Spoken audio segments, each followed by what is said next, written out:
All right, welcome back. We're in part two of week 5. A little bit longer videos this week, so I apologize for that, but there is a lot of content for this week, as you've seen from the calendar, because we're jumping into the essay. So I won't have a ton of videos for next week, but week 5 I do have a bit of content for you. So part two, the next thing I want to talk to you about is one of the readings on Canvas. This one's not linked on the calendar. This one's just in Canvas. If it'll download, let me see. Let me see if I can get a PDF.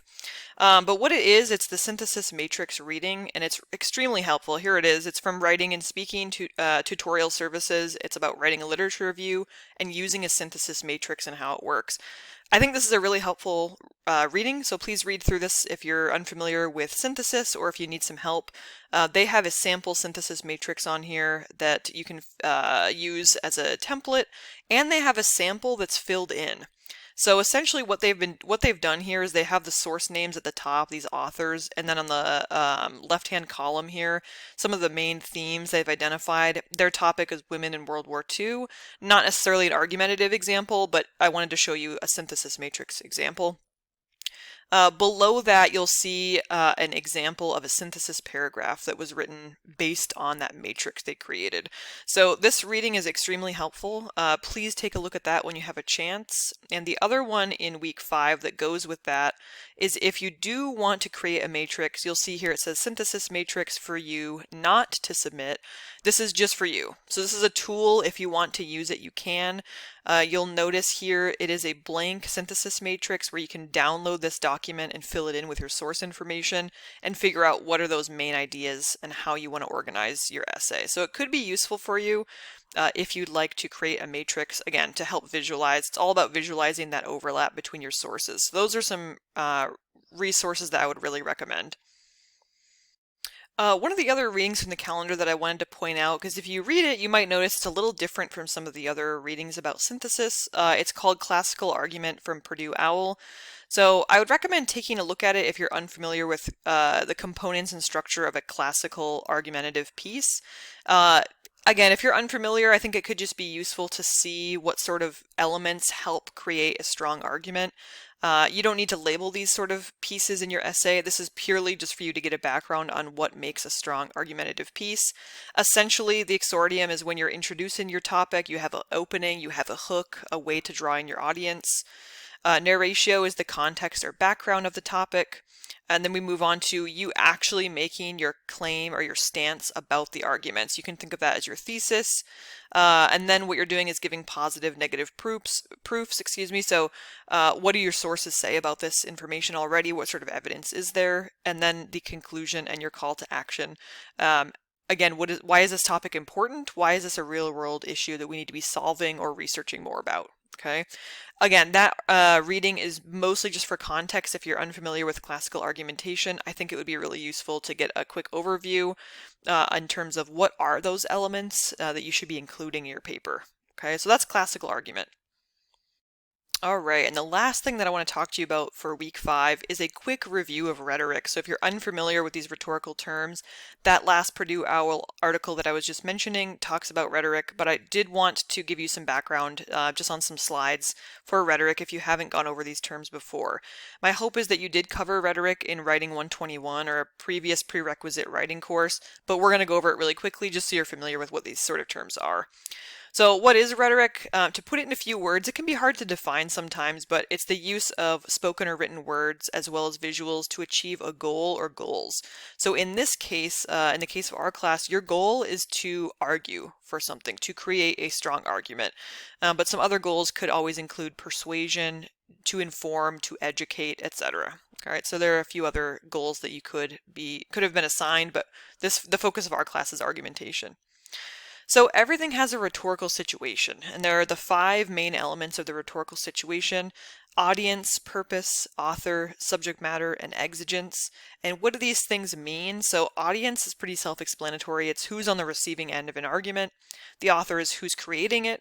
And then the subject matter is what is it about, right? So you've chosen a topic. That's what your research is all about this quarter. Some main terms here that I think are really important to distinguish between, though, are the exigence, which is the cause or the motivation for a writer to create something, what drives someone to write, versus the purpose, which is what the author wants the audience to take away from their argument. So why did they write what they wrote? What do they want the audience to do as a result of having read this whole argument, right? And that's different, right? That's different than what motivates someone to write. What motivates someone to write could be more of a personal, emotional reason, but the purpose is what do they want the author, right? What do they want the audience to do after reading or after listening to their argument? And then we have the context, which is background information, surrounding conditions of an argument, right? So some examples are a setting, a time period, culture, language, so many things. So in your essay, what you'll be doing is giving us context in your intro for why is this important, right? So you're basically giving us some background information about why is this topic important? Why is it worth researching? And then we have the rhetorical appeals. So there are three appeals that you've most likely heard of before, and I like to add in a fourth one, so it doesn't. It's no longer just the rhetorical triangle; it's the rhetorical pyramid.